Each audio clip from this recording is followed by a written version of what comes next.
So, without further ado, I will introduce this afternoon's speaker.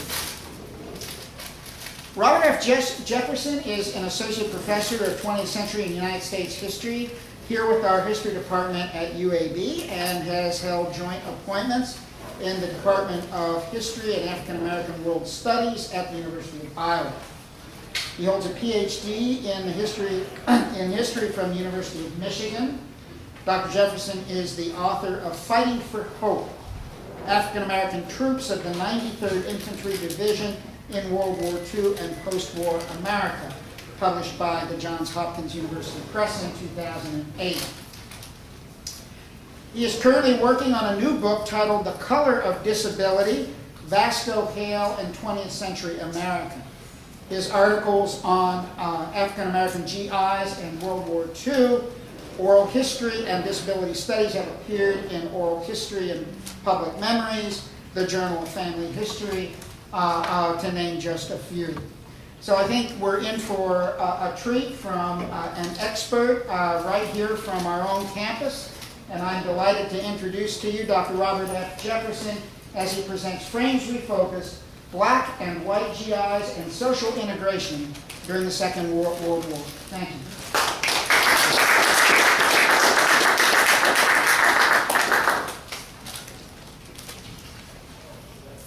Good afternoon. Thank you for allowing me to talk to you today. The title of my presentation is Frames Refocused, Black and White GIs and Social Integration during the Second World War. And I'd like to open up with a vignette. In March of 1946, John Jasper, who was a Baltimore Afro-American reporter, he traveled to a site near Avon, Connecticut. The area that was once a location of one of America's most exclusive boys' preparatory schools now served at that particular moment as the home of the Army's most ambitious project, and that is the training of blinded veterans. The occasion that summoned Jasper's appearance was the War Department's shooting of a film which was promoting the training of the soldiers who were assigned to the Rehabilitation Center. As the newspaperman met the GIs undergoing training, he was impressed by the ways in which they negotiated the terrain without canes and other artificial methods, and the ways that they used touch and vibration in order to orient themselves in otherwise unfamiliar areas. But he was equally struck by the ease with which the sightless soldiers greeted each other and also the businesses that they created and developed together. He saw two soldiers in particular. The two gentlemen were basically operating a candy and tobacco store, and he noticed the banter that they had between them. And of those two soldiers, Jasper remarked, "Color has formed no barrier, and the white, the colored, the Japanese American, and the Indian have trained and worked side by side along lines which each finds to his personal advantage." Now, the remarks made by John Jasper of the GIs are of special relevance because they alert us to the ordinariness that they projected under the spotlight's glare, and also the forces that work to force their new identities. The journeys of both of these GIs that he observed, they were atypical to say the least. The soldiers that were working that stand that day, one of them was Hilliard Kirby, a white Asheville, North Carolina soldier, and also a former armored force lieutenant with the tank battalion. Kirby was leading his unit during an assault on the Siegfried Line at the Battle of the Bulge in December of 1944, when he was wounded by a grenade fragment, which ended up destroying both of his eyes. And at that moment, Kirby joined approximately 1,500 soldiers who were blinded while serving in World War II. The 33-year-old former sales engineer, he spent much of 1945 in several military hospitals, before arriving at the Old Farms facility to begin the process of blind rehabilitation. As Kirby entered the gates of the Connecticut facility, he struggled with feelings of despondency, also self-indulgence, and self-pity. His future as a potential wage earner was now in doubt. The GI Bill had just been basically passed, but it was unclear as to what assistance it would be available to blinded veterans. Furthermore, prior to his entry into the Army, Kirby's attitudes towards African Americans and other minorities were largely derived from the racial prejudices that characterized American society at the time.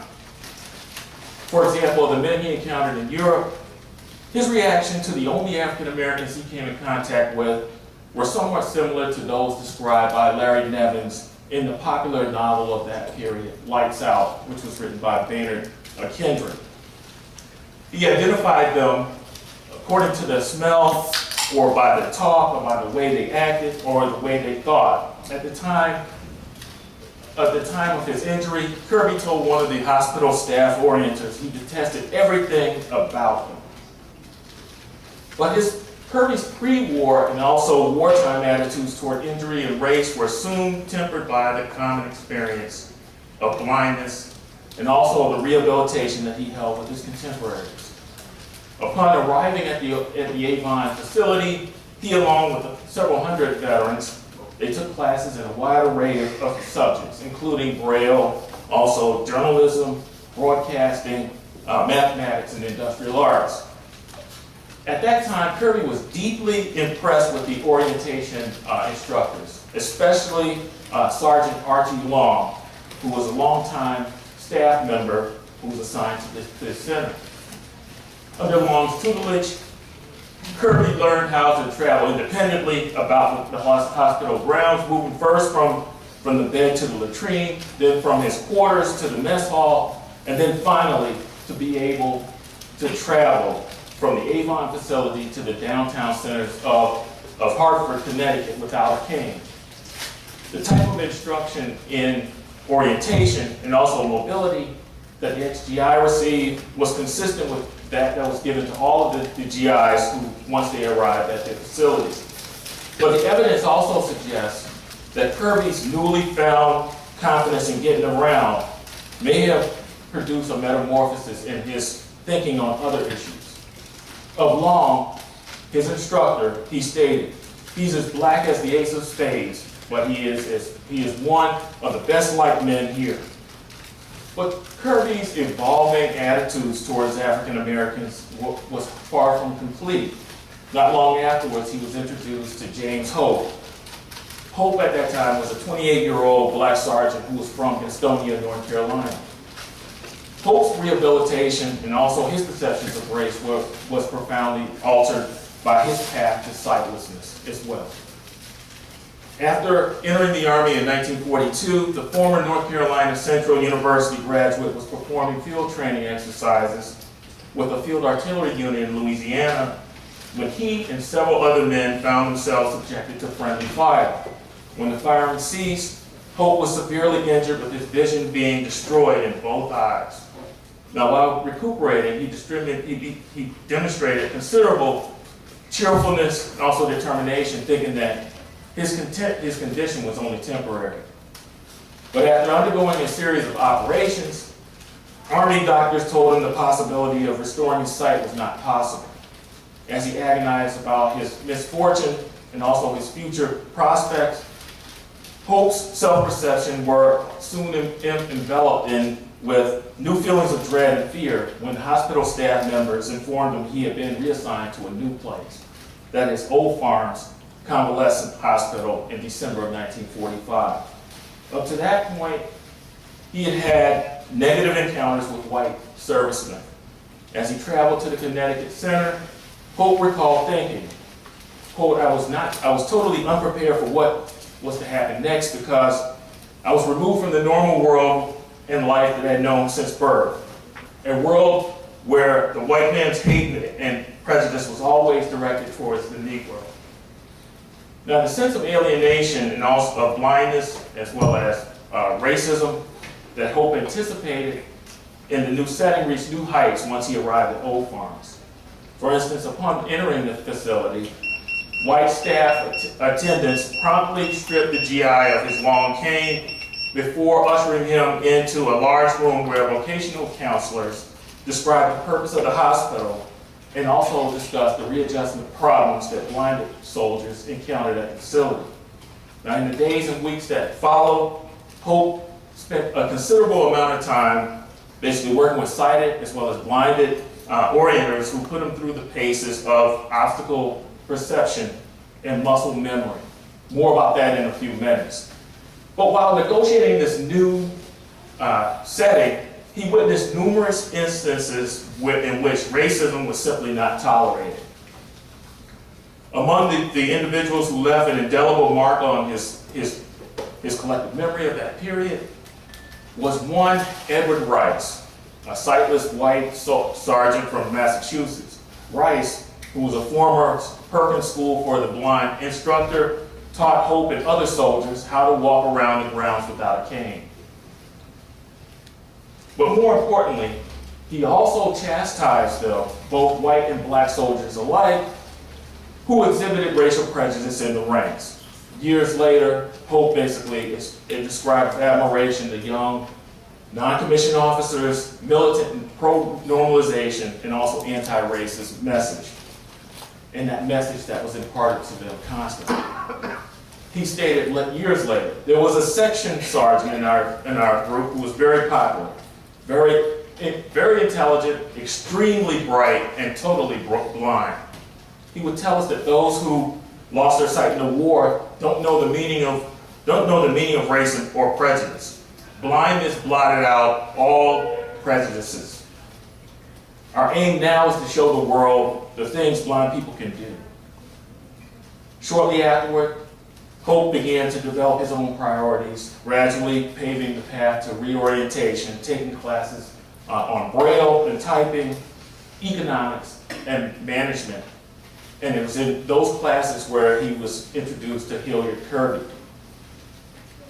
Now, Kirby and Hope's initial reactions to their blindness and their somewhat transformed ideas about race as they encountered other black and white blinded servicemen, I think they're very much parallel with the observations that were made at the time by Samuel Stouffer and his colleagues. Stouffer and his team of sociologists, they studied the behavior of American troops during World War II. In a masterful 2-volume study, which was titled The American Soldier, Stouffer and his colleagues inventoried the attitudes of American soldiers on a variety of issues, including their perspectives on disability and race. According to Stouffer, racial friction between black and white soldiers was abated in the Army during the Battle of the Bulge in late 1944. Due to the manpower shortage, thousands of black volunteers flooded the ranks in order to serve in integrated companies fighting at the front. As black and white soldiers stood in chow lines, and also they engaged in clandestine card games, rare moments of interracial and also interethnic harmony were realized. But overlooked in the analysis of Stouffer and his colleagues are the spaces that are far from the fields of fire where interracial camaraderie took place between black and white GIs. It's my contention that as streams of black and white blinded soldiers like Hilliard Kirby and James Hope entered the Old Farms facility during this period, touch became sight, and they gradually developed a militant, pro-independent outlook alongside a very advanced progressive consciousness. And as a result, they became a part of a group that encouraged black-white unity and that offered them an entirely different interpretation of the way the world worked. Blindness, in short, and if you think about it, basically offered them a new framework for understanding the strictures of racism and religious bias in American society. Now, it's important to remember that while the road that brought white and black sightless veterans together in Avon, Connecticut was based on common injury, the initial journey to the rehabilitation center varied widely. Many of these men came from all walks of life. Of the 841 blinded veterans who entered the doors of Old Farms between 1944 and 1947 when it closed, over 45% came from northern and midwestern states, and approximately 32% were originally from states that existed below the Mason-Dixon line. A much smaller percentage, 17%, came from Mountain West and western areas, with a smattering of soldiers, 7%, constituting the remaining portion of the population. More than half of these GIs were in their 20s at the time of their injuries, and they had attended at least some college before military service. What's more important, most of them came from regions in which the relations between blacks and whites followed the Jim Crow pace of Southern life, from drinking fountains and movie houses to buses and trains and to schools and churches. The color line ruled the lives of blacks and whites in the region from the cradle to the grave. But the military experiences of these men were also born in part from the Army's racial policies during the time. During the 1940s and throughout the 1940s, basically the American Army, the American military was rigidly segregated. What's more, the racial hostility black GIs faced while training stateside followed them once they were deployed in active theaters of operation. Despite numerous examples of distinguished service in combat, African Americans were dogged by racism and also vicious rumors of cowardice, fear, and incompetence in almost every term. The Secretary of War, Henry Stimson at the time, stated, "Colored troops do very well under white officers, but every time we lift them up, a little beyond where they can go, disaster and confusion follows." That was just a typical attitude of the day among the senior officers as well as within the War Department itself. But the numbers of wounded African Americans who suffered permanent sight damage, they belied the claims that were made by these senior officials. Nearly 1,500 veterans lost their sight as a result of service-connected injuries during the Second World War. Of this total, 800 soldiers sustained permanent eye injury while serving during the heat of battle. African Americans constituted approximately 10% of this group, which was also parallel to their total amount of people who served in the military altogether. What's more, the bulk of eye injuries suffered by black GIs were sustained during the last 2 years of the fighting along the battlefronts of the European and also Southwest Pacific theaters of operation. In places like Italy, for instance, in Europe, as well as around the Solomon Islands.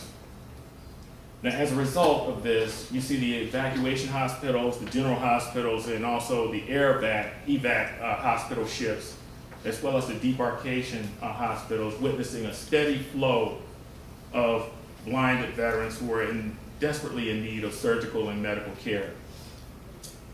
In ways that were similar to the varied experiences of the wounded black and white soldiers, responses of GIs to their new conditions, I think, elicited a great deal, a wide array of emotions. During their stints in these various hospitals, GIs tended, for instance, they generally tended to demonstrate, according to medical personnel, courage, optimism, and also independence, punctuated by moments of depression, anxiety, as well as sheer resignation. Some of them may have had the immediate experience as Russell Williams, who an optimistic self-prognosis for a partial recovery of vision, followed by the gradual feelings of uncertainty over permanent eye loss. Enlisting in the Army in 1942, Williams, he was an infantry sergeant who was struck by shell fragments while participating in a fierce battle during the months following the D-Day invasion of 1944. Toward the end of the fighting, the former Indiana high school teacher sustained severe damage to his left shoulder and a traumatic injury to the left side of his face. At that time, Williams thought it was just a matter of basically he had temporary sight loss, and he held on to that hope for much of the next year as he was basically going through surgeries, numerous surgeries in military hospitals. He held out hope of saving what little sight remained to him, only to basically arrive in a hospital in England where a medical doctor basically gave him the dreadful news.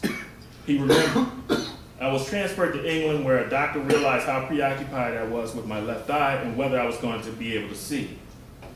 He presented the bad news about my left eye in a very honest as well as supportive way. When asked if he had accepted his loss of sight, Williams recounted, intellectually I had bought it, but emotionally I still hung onto the hope that something might be done for my left eye, and I held on to that until I reached stateside.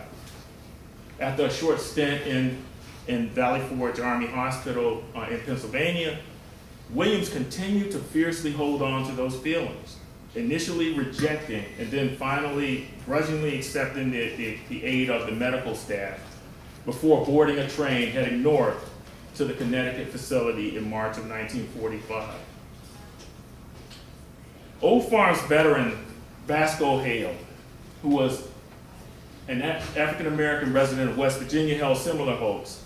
In December of 1943, Hale, the highest ranking black officer in the division's Combat Engineering Battalion, was performing a series of maneuvers in California. During a training exercise, he tried to determine why a hand grenade thrown by one of his men in the unit failed to detonate. Realizing the danger that it presented to the lives of the men that he officered, he moved forward to pick up the defective charge when it exploded in his hand, blinding him in both eyes, causing him to lose his right hand and 4 fingers of his left hand. And it rendered him partially deaf. At that moment, he became one of only 3 African Americans serving in World War II who were blinded, rendered partially deaf, and also bilateral hand amputees as a result of sustaining traumatic injury. But his wounds were probably more extensive. Despite receiving 9 blood transfusions and also enduring lengthy stints in 5 different military hospitals, medics told him he would never regain smell or taste. So as he began his long road to recovery, he publicly exhibited a great deal of cheerfulness, but underneath, he privately expressed a great deal of bitterness about the defective charge that caused his accident, as well as his prospects for the future. In fact, at that time, one of the most difficult challenges that he faced was writing letters to his wife and his parents, informing them of his location and also the circumstances that led up to his hospitalization. Stubbornly holding on to his own priorities, he was also subsequently transferred to a series of medical facilities before arriving at the Old Farms convalescent facility in 1945. But even before a sightless veteran arrived in Avon at that time, he discovered that the initial attitudes that he expressed regarding his situation, they were just beginning, because he still faced the task of resuming the roles they had known prior to the war. And this was one of the most difficult things that they faced. At this stage, what happens is that, and as basically civil practitioners and medical personnel had long known for many blind adults, a period of acute depression accompanied by feelings of helplessness followed the loss of vision. At this point, people may have to learn various elementary personal care skills, but their rehabilitation basically focuses mostly on marshaling the psychic resources in order to face the future with an impairment that is regarded by the average sighted person as one of the most severe disabilities. Upon their arrival at the military facility, servicemen immediately, for instance, received instruction from medical and civilian personnel on subjects such as personal hygiene, also shaving, as well as eating, caring for clothing. They also learned Braille, He also learned handwriting, taking notes from dictation, as well as reading them back to them to their instructors, using a rotary phone, which if you imagine is really was probably an arduous affair all in itself, as well as in some cases opening a pack of cigarettes. And more often than not, the meeting places and schoolrooms of the medical hospitals, they were staffed by white physicians and counselors who hailed from every portion of the country and who came from various walks of life. For many of the blinded black and white GIs, the integrated military hospitals and the care they received marked a new departure in their experiences of injury and hospitalization. It represented the first movement away from the structure in which color, racism, as well as class antagonism mediated one's place in society. As soon as they entered the facility, the newly arrived patients couldn't help but notice the non-racial contact among the rehabilitation workers. For instance, a black resident from Mississippi talked about one of the rehabilitation workers, Captain Steptoe, has been at the hospital for quite some time, and while he has demonstrated a versatile ability to influence people no matter who they are, he also was able to make friends. There was another Old Farms veteran at that time who echoed those sentiments. He entered the facility in late 1945 when a German shell exploded near his tank unit during a skirmish in Europe. When asked about the facility years later, this individual finally remembered. The Army and the staff spared no expense or trouble to make black and white soldiers feel at home. And hey, there was a heck of a nice setup over there. They were especially impressed with one individual by the name of Raymond Fry. Fry himself was one of the blind soldiers who entered basically these military facilities during the time. He was so adept at working with these individuals that more than a few of them talked about them in particular. One individual said he was that one young officer in particular who stood out when I was treated there. He lost his sight while in the Army.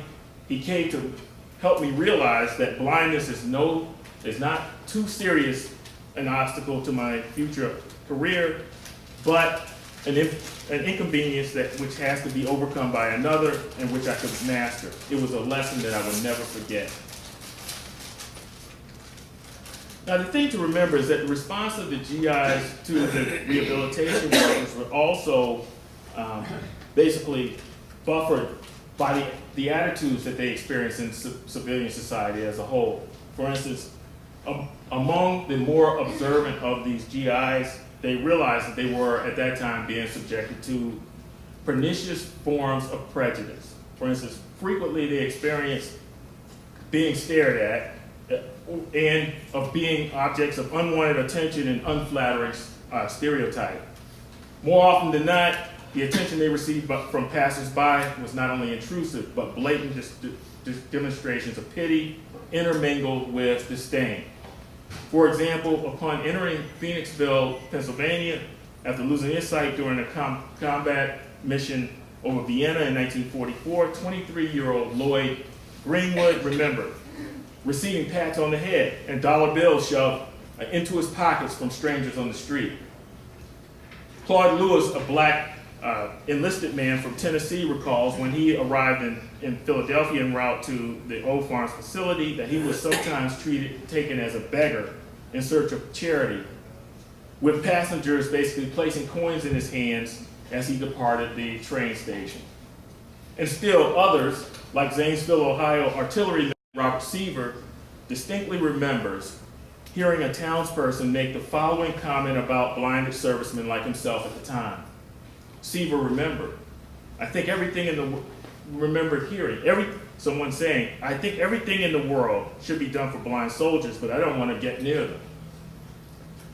Now, while these were just basically not the only responses to the blind, they give us an idea and a window into the titanic struggles that the sightless white and black soldiers faced as they started to arrive at the Old Farms facility.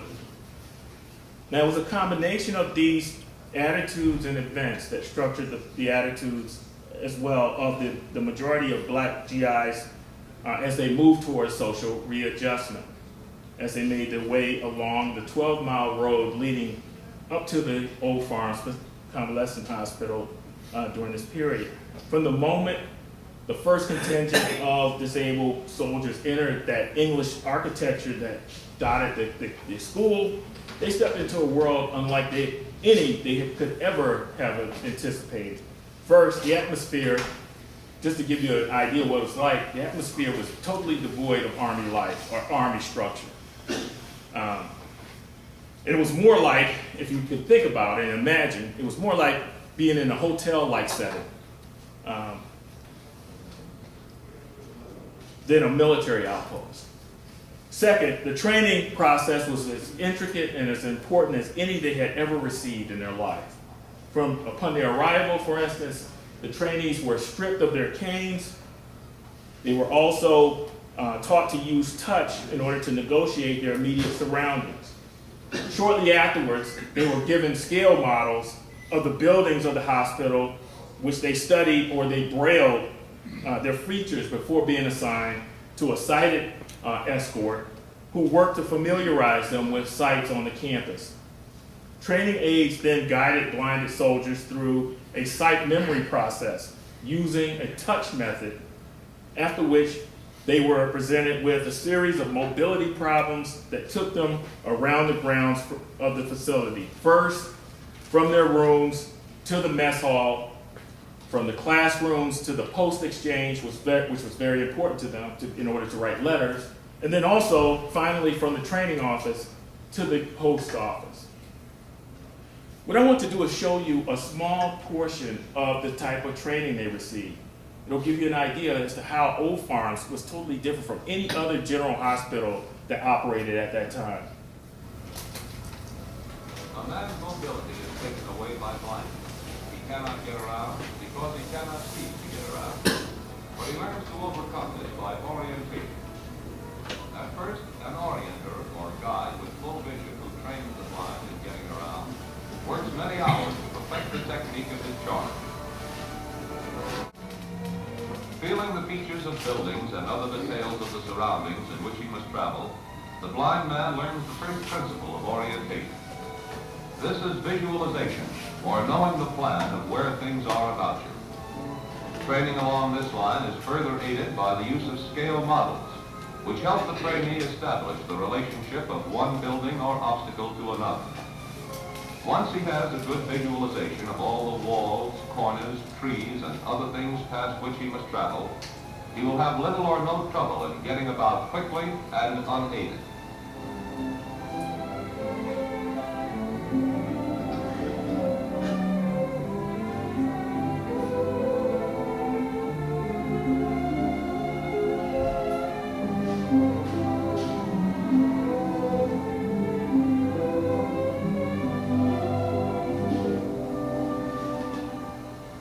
Blindness does not increase the acuteness of the other senses, such as touch or hearing. This visualization is something which the blind man must learn for himself, just like mathematics or music. To some it comes more easily than to others. To most it is just plain concentration and hard work. Another important principle which the blind man must learn in his mastery of orientation is what is known as muscle memory. The muscles become accustomed by past experience to accurately judge certain distances between specific landmarks. The blind man learns to be able to turn to the right or left and avoid obstacles or approach desired destinations simply because his muscles have unconsciously measured the distance. He must also learn to interpret and use sounds. He can be aided by echoes, people talking, footsteps, wind in the trees, automobile engines, factory sounds, and many others that occur along his route. There is even an ability to sense objects by a method which psychologists believe to be a form of recognition of reflected sounds. This is called obstacle sense or facial vision. But to get around well, the blind man must make use of all of these, and to do so requires his earnest application and effort. The second step toward the blind man's complete orientation comes after he is fairly familiar with his surroundings. Then he is let go on his own. The guide or orientor stays back and gives assistance only if the blind man becomes entirely lost and aid is absolutely necessary. The buildings and their arrangement at old farms are particularly irregular. There is an abundance of queer corners, odd entrances, variegated steps, and many obstacles. If the blind man can become completely oriented in such a surrounding as this, most environments will be found quite simple for him to master. Okay, I'm going to stop it right there.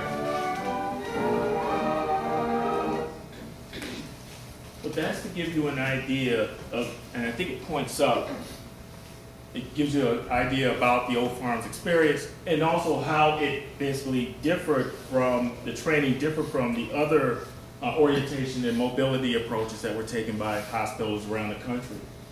Outside of the quad at that time, black and white sightless GIs, they basically stayed abreast of the competing philosophies surrounding their physical rehabilitation. In early 1944, the members of the President's Committee on Rehabilitative Measures resolved that the program for rehabilitating blind soldiers was not meeting the vocational demands of the wounded soldiers returning from the front. But while they agreed that Old Farms in itself was a suitable location for returning service personnel, they found themselves at a quandary as to whether the social adjustment training provided there was most appropriate for them. The thing to remember about this and how it differed from other places is that whereas other rehabilitation centers basically embraced strict mobility and also orientation approaches with the soldiers being equipped with canes, seeing eye dogs, and aids to move from room to room, the Old Farms instructors advocated what you saw there in the film, spatial techniques that were based on obstacle perception and also muscle memory. It was popularly known as facial vision at that time. This was a term that was coined by the Avon Hospital psychologist Jacob Levine, in which they instructed blind young soldiers to use obstacle perception to perceive objects at a distance. During a 1 to 2 month period, sightless GIs developed the technique to such extent that they were able to walk around, as you saw there, walk across the Old Farms village, green, spotting every tree, every fire hydrant, hedge, and also ash can that was within their reach. Levine was quite pleased with this. In fact, he was known to exclaim, for instance, after several months training, many of them will never run into a wall again. But at that time, some of his colleagues, they tell a different story of this approach. For instance, Perkins School for the Blind director Gabriel Farrell basically noted his displeasure over what he perceived as to be the lack of discipline among the orienters and also the trainees while he was visiting the Old Farms facility. And he expressed his belief that Avon afforded the blinded GIs assigned their little time to reflect on the nature of their injuries and their eventual re-entry into society. Farrell basically pointed out, and he complained, you can't handle human beings for just 4 months and then wash your hands of them. The thing to remember is that this was an 18-week training process. At the end of that, the soldiers were basically released into society. The personnel at that time said that, their job was to basically get them socially adjusted so that they could re-enter society. Whatever happened to them afterwards didn't matter to them. And that was one of the big problems that basically those who were in basically the psychology and those who were basically engaged in Veterans Affairs, they had a major problem with that.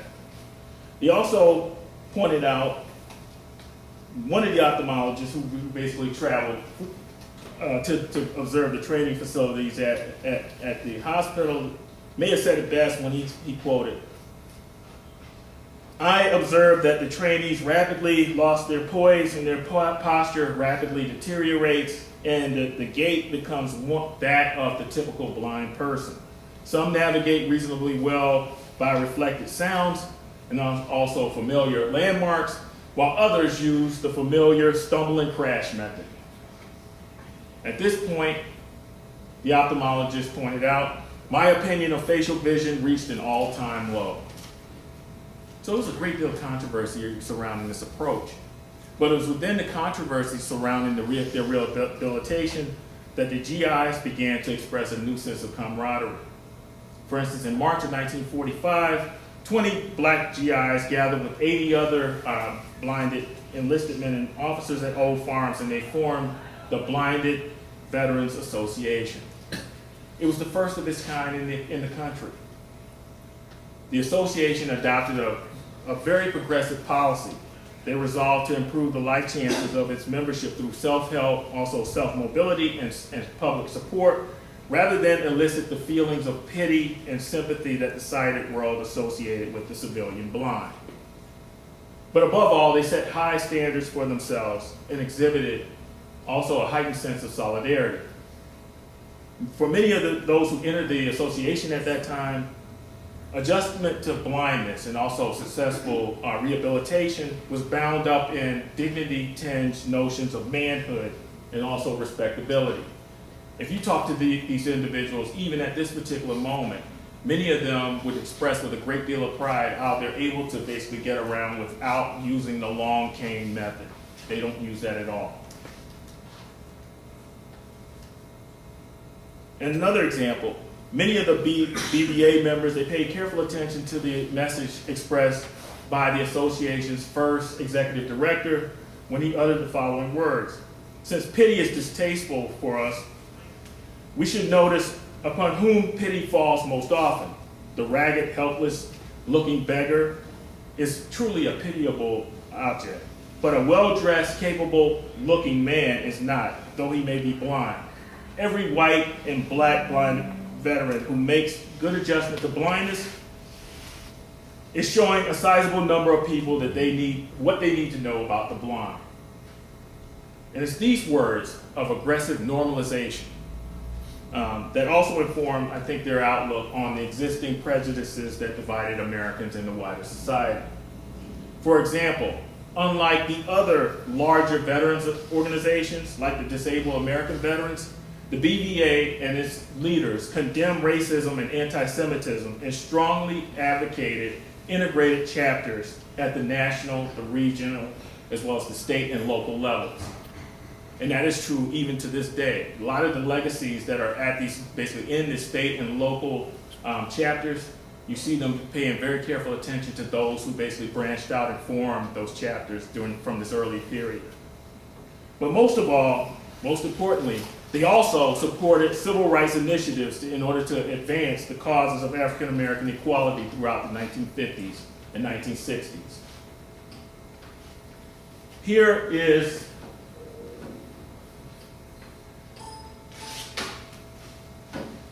a picture of the leadership of the BVA in 1948. This is carried, and they basically presented the official association insignia to President Truman at that time. Truman was known as being someone who was a strong advocate of veterans' causes, and more particularly of the disabled veteran. In fact, during the National Steel Strike during this period, he had a group of veterans who basically assembled around him at the time, which helped us, I think, toughen his resolve about how he was going to handle it. He was talking about basically drafting members of the steel community into the armed forces. But that's just to give you an example of how they basically advocated and they practiced what they preached, so to speak. Now, among the leaders who embodied this spirit of interracial normalization were three. William Passy, who was the gentleman on the side there to the extreme left, also Harold Smith, as well as Vasco Hale. And some of the first sightless GIs who entered Old Farms during this period, these gentlemen basically took on stalwart positions at the facility. They served as the editors of the Quadrangle Review, which was the Post newspaper, in which they aggressively pushed the BVA message of self-independence and interracialism throughout the issues that were published there. For instance, in the first editorial statement, they proclaimed, discrimination is part of the business of being blind. But other groups share our problem and all suffer the effect of prejudiced thinking. We have to avoid that way of thinking. Together, each of these GIs basically rose to leadership positions in the early years of the BVA, and they held these positions through the late 1940s and also the 1950s, and in Hale's case, into the 1960s. Hale himself was so deeply influenced by the events at Old Farms and the high standards set by the BVA that he became the organization's national secretary in 1951. He was the first African American to be elected in such a capacity at that time. And he would hold the office for the association for the next 15 years. He would later go on, he would continue his bonds with the BVA, but he would extend his efforts into basically matters regarding race. He subsequently left basically Avon, where he sat and settled in Hartford, Connecticut, where he became the president of the city's chapter of the NAACP. But here's a picture of him here. This is Hale at his graduation from Boston University in 1948. If you notice, he's standing there with the president, Daniel Marsh. At that which time, he was basically roundly applauded by his contemporaries because what was fascinating about him was this. Unlike the other basically sightless veterans who attended Avon, he had other mountains to overcome, and that is, he could not read Braille. He could not read or write Braille. He basically had to use a dictaphone in order to translate the lectures that were given to him in the classroom. He also was someone who was undaunted, who developed a love for playing the trombone. But he was also one of these individuals who embraced this idea of a militant normalization process. That is, when Harold Russell who was the famous figure from The Best Years of Our Lives, that film that was made during this period, Russell was somebody who rejected basically using any of the aids that were provided by medical personnel. Hale was the one who basically made him more receptive to it. He said, hey, come on, if I can do it, you can do it as well.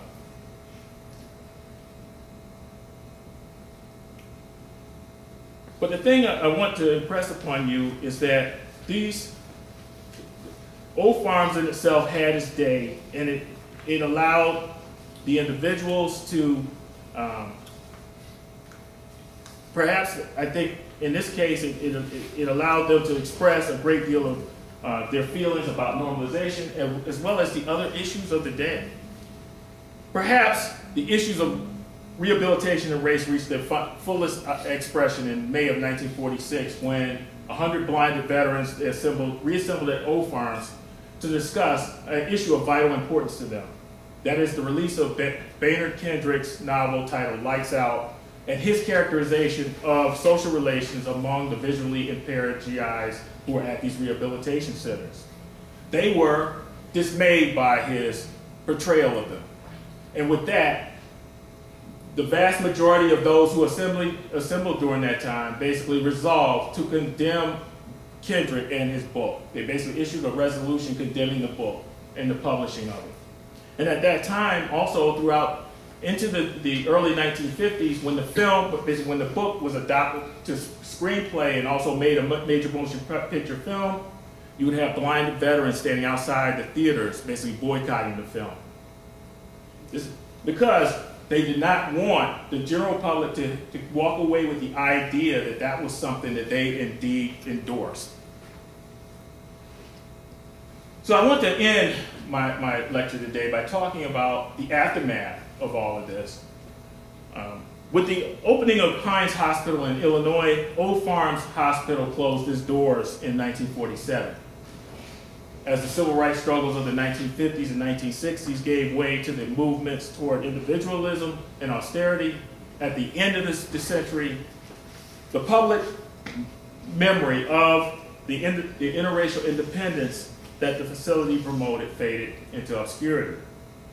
On November 11, 2009, more than 400 soldiers, former employees, volunteers, media, and townspeople assembled at Old Farms to commemorate the 65th anniversary of the opening of the facility.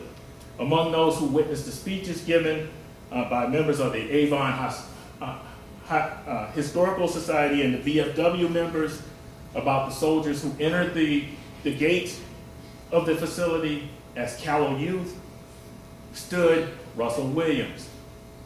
And Russell Williams was someone who reminded those who were in attendance that there was something much more than just the rehabilitation and basically reorientation that was taking place. They were basically being introduced to a world in which basically racism and also religious bias hardly mattered. And I think when we start thinking about this period, there's many books to be written, but this is one chapter that surely has to be a part of that bigger picture regarding the civil rights movement. Thank you.